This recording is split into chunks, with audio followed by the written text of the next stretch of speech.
Hello, hello, hello, hello. Nahihilo pa ako. Medyo may masama pakiramdam ko talaga. Ayan, kumakain na siya mag-isa. Kasi simula na naiwan ko siya, nahihirapan ako. Sabi ko sa kanya, kailangan matuto ko na kumain mag-isa. Diba, charot? Ayan, kumakain na siya mag-isa. Ayan. Basta mayroon siya pagkain dyan sa harapan niya.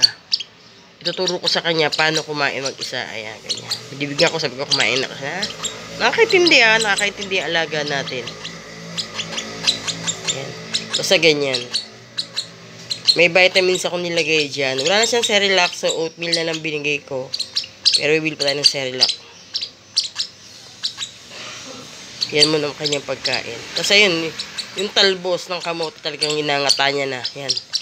Ito palang kaya niya ngatayin. Yung birdseed hindi niya pa kaya. Ayan. Yan ang ating ibon.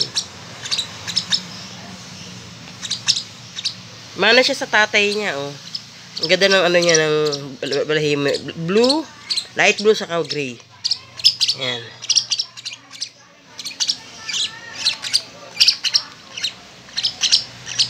Ayan ang kanyang kulay. Gray, saka light blue. Yung pinakakatawan niya, light blue. Tapos yung pakpak niya, gray. Saka babae siya. Si Pai Pai.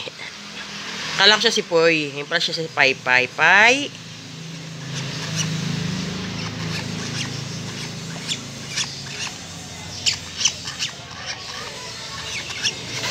At least marunong na siya kumain mag-isa niya.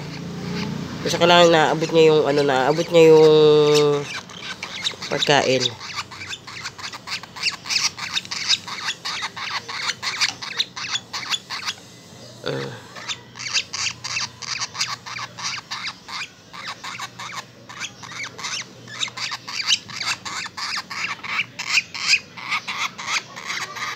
Nakabukas yung kulungan niya, pero hindi naman siya lumilipad. Hindi niya pa kaya, nagpapagaspas pa lang kanyang ano, kanyang mga pakpak.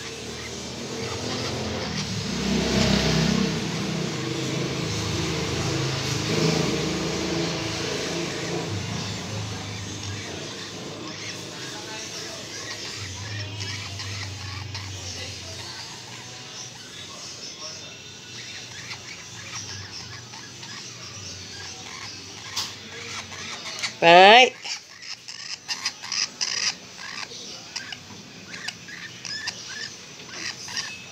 Nanay niya yung na-injured, nanay niya. So, ang kakulay niya, tatay niya. Ayan.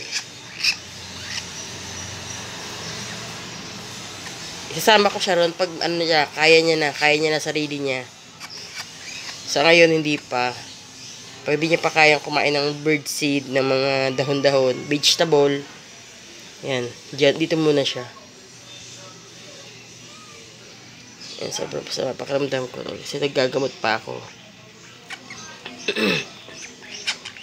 Nung medyo talagang hindi ko kaya, talagang mahina rin siya kumain. Talagang mahina rin, sobrang hina niya kumain.